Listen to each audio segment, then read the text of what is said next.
Hi, I'm Midge Shoemaker, and today is day 71 of my doing 100 days of YouTube videos and celebrating myself. So, yay for day 71. And yes, I chopped my hair off, and it's going to drive me crazy until I get used to it because I keep looking for my long hair. Just gonna throw that out there. Very unexpected, and I need to not distract me while I'm doing my video. Hopefully, it's not distracting to you either. So, anyway, today I decided to do stress, celebrate stress. It was one of the topics in my self-reliance class that I'm taking. We were talking about stress and anxiety, and so I was thinking about that. And it did mention that sometimes when you're stressed, stress can be a motivator to get people to do stuff and to do work. But too much stress can actually be unhealthy and put too much strain on your body and cause all kinds of other problems. And it talks about the different levels of stress. And if you're at certain levels, you should probably seek professional help. And I'm like, yeah, I probably should seek professional help. But I have sought professional help off and on, and I do have some medication that helps. So, but I think for me, sometimes the only way that I get motivated to do things is when I am so far behind and I have a deadline that I have to meet for someone else, like a bill that has to be paid or a project I promised to do for someone else, and I will like stress out, but I will go to work. I will be like freaking out the entire time, like, anxiety attack, not full blown panic attack, but just anxious the entire time, stressing, but working, going to work, because it is the only way that well, it's not the only way, but it is one of the tools or methods that I have used in the past to motivate myself to do things, because I have to be totally stressed out about it, and then I will do it, because the only way for me to calm down is to just do it and be done with it. And then I'm like, I feel this huge sense of relief, and I'm like, okay, it's done, it's over. And sometimes I'm one of those people, like when it's all done and over with, I start crying, I start bawling, because I'm like, oh my gosh, oh my gosh, oh my gosh, all of the emotion that I have been holding on to, because it is so high and it is so intense that I just and I just have to, have a pity party, a cry party, I'm exhausted party, and I'm done party, whatever it is, done. So, and I have an aunt who says that she thrives on stress. She has to have stress in her life in order to function. And I kind of understand that. But stress in my life, I think stress is used as a form of avoidance, or a coping mechanism. It's how I just get myself to do stuff or deal with stuff, because if I'm stressed out about it, I owe somebody something, I feel guilty, whatever it is, I will do it. And if I'm not stressed out, then I'm like, well, then I can take my sweet little time, and sometimes I just won't do it because it's just not important, or I think, oh, it's just not important enough. And it is important enough, it should be important enough, but I don't always feel like it is. I need clips for my hair or I'm going to go crazy. I'm so sorry. So sorry. Me and my hair, when it's longer, it just stays back because I tell it to. When it's short, it's like, it's a mind of its own. I forgot what short hair is like. I apologize. Total distraction from stress. This is what I do. I'm easily distracted by things, and I like to be distracted because it keeps me from having to focus or deal with daily life and emotions, which I am learning as an adult are not as scary or bad or hard to deal with as I make them out to be. But because they seemed like they were when I was growing up, the extreme, it's really hard for me to change that mentality and be like, it's really not that bad. It really is okay. I'm really going to be fine. So this is my struggle, my mentality issues. I don't know how much of this I'm allowed to share on YouTube, because it is, I'm pretty sure, copyrighted, whatever, my church does these. I know you can find them on the church website. So the emotional thing, I don't know where they got it from, but they have this little chart. I'm just going to do the stress levels. I'm not going to go into everything that's for them, because I'm not like some professional person, but I just thought this is appropriate. It has green, where everything is okay, and yellow, which is, it's normal to get in the yellow zone occasionally, and it might motivate you to do some things, but it's not bad.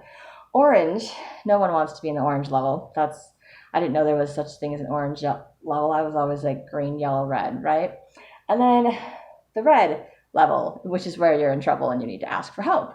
So it was kind of like, where are you at in all of these levels? And there's like, I don't know, 5 or 6 things in each level. And I'm like one, maybe one or two in the green level. I think one. I circled one in the green level. I think sometimes I feel some of the other things in the green level, but not consistently. So green level is not really where my stress level is ever at. Um, Yellow, I'm like, yeah, there's several in the yellow where I'm at. I'm looking at it right now and I'm like, I only circled two, but I'm like, yeah, there's two, one, two, three, four, five. Like there's only one or two that I'm not in the yellow. And then you get to the orange and I'm like, yeah, I've got one or two in the orange. Not that many, but I do have some in the orange. And I do go into the orange quite often. Like going from yellow to orange is an easy thing. It's as easily as being disappointed as one thing not working out the way that it's supposed to, and I'm right over the edge. Seriously. And I have two that are in the red, like just automatically in the red. Um, and some of the other red ones pop up all the time too. So I'm like, I am constantly having parts of my body or my stress levels in all four of those areas. I was surprised. I didn't really talk about it in the class because I was feeling a little bit overwhelmed at the time, but I'm like, I wonder, I don't think that's good for my stress levels, especially since I have a lot of yellow, a little bit of orange and red, and I barely have any green. I'm like, my body, my stress level, I just don't know how to like it. To me it's just eye-opening to recognize that I don't know how to calm down. Like if I'm calm and everything is at peace, I freak out because I'm waiting for something bad to happen even though there's nothing bad that's going to happen. So it does interfere with my sleep and my ability to do things. But I am grateful when it's more in the yellow orange area, because that's, well, no, I think I'm grateful when it's in the orange area, because the orange area is what motivates me, because that's where I'm the most uncomfortable and I want to do something with it. The yellow area, which is where you're supposed to be uncomfortable and do something with, is normal for me. So I'm like, I don't care, whatever. I've lived with this my entire life. It's no big deal. It's like my aunt would just thrive on stress. I don't want to be thriving on stress. I want to thrive on being at peace. But um, it's good to be aware of where I'm at in my life and what things affect my life and my stress levels, and that certain amounts of stress are actually healthy and good for me. But again, I think this is another one of those character traits or things in my life that is out of whack. It's the sensitivity on those little buttons in my head are set too high or something, and they need to be lowered. They need to be adjusted for me to relax, which would be really nice. But I think it's good for me to celebrate these things and to know that I'm becoming aware of these situations and feelings and things that I deal with, like the stress and the overwhelm and the depression and all those things that I deal with in my life, because it is a part of me. It is part of things that I have to deal with. And I have some tools, oils, essential oils, medications, things that I can take that help to some extent. But my life situation and my mental thought process also has a lot of effect on that too. So I am in the process of learning to change my thought process and recognizing when things aren't normal. And the problem is that, again, I'm looking at this and yellow is normal for me, and orange is like, okay, that's my yellow, and red is just red. Right? So I go into the orange quite I go from yellow to orange a lot more often than I should, and I'm in the red. That's not that far a jump for me with a lot of things, because I live or have lived in this world of extremes, from one extreme to the other, and I have yet to learn the balance. If anyone knows the trick to finding that balance, I would appreciate that. I am, like I said, I am working on it. I am aware that it is out of whack, but I am grateful for that awareness. It gives me the opportunity to learn, to change, to reevaluate how I respond to things. It will take time. I know it will take time for me to learn to respond differently, to recognize. I mean, I recognize a lot of times I'm overreacting and I'm freaking out, and it's not as big a deal as I'm making it out to be. I just don't know how to turn it off. I don't know how to turn it down. There's like that. It's just, those are just the default buttons in my brain, and that they just, or my nervous system, and they just trigger it. It's like, it's not an emergency, I promise. And they're like firing anyway. It is. It's red. It's like the boy that cried wolf or something. I was like, the wolf was coming. We're all gonna panic. We're all gonna die. I was like, there's not really a wolf. It's just it's not necessarily a joke. Maybe there is something to deal with, but it's not an emergency. It is not life-threatening. It is not the end of the world if this does not get accomplished or done.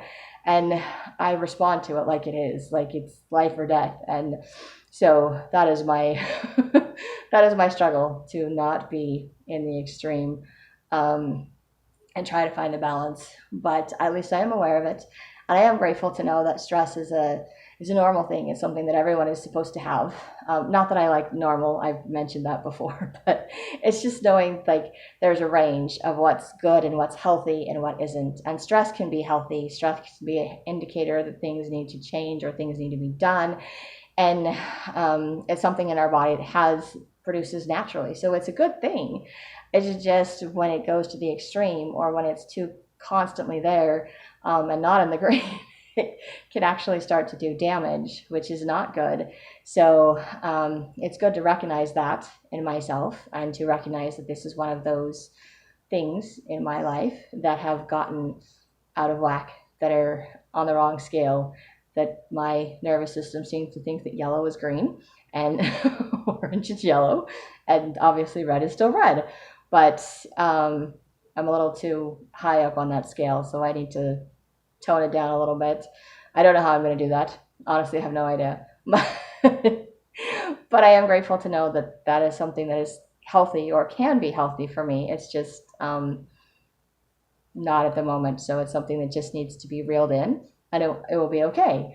So that makes me very happy. And I am grateful to be learning about different things about myself, and giving myself opportunities to learn and grow, finding areas in which I can grow, or areas in which I can learn new techniques to calm myself down and to relax, because clearly I stress out too much. So I am grateful for that. Although I don't know if it was this particular relaxing technique in the book that we did as a class, or some other one, but it was like, what's your stress level before? And I was like, I think 8 or 9. And then what's your stress level afterwards? And I was like, 10. I can't even be in the same room. I can't do this. So I have to be in the right mood. I have to be willing to calm down. There has to be something more. And I understand, like someone else in the group mentioned that, well, if you do it consistently, like practice consistently doing this, that when you start freaking out, it actually works to calm you down. But if you're just doing it to calm yourself down and you don't do it on a regular basis, the mental exercises, it doesn't actually help. So I'm like, oh good, I need to work on those mental exercises to de-stress on a daily basis, and maybe that will actually help to put my stress levels back into some sense of normalcy, or some sense of healthy ranges instead of unhealthy ranges. So I am grateful to that, to be aware that there are things like stress that sounds like it's bad, and it's actually can be healthy. It just, in my case, I think it's at an unhealthy level. I just need to get it back to a healthier level. But I'm aware of it, and I'm grateful for that. And I'm rambling and repeating myself. I apologize for that. And my hair is going to drive me insane, so I hope it's not bugging you either. And that's all I have for these videos. So if you like these videos, you can hit like, subscribe, share with someone else if you think they'll like it too. And I hope you have a great day full of gratitude. Have some fun ways celebrating yourself, and maybe do some writing.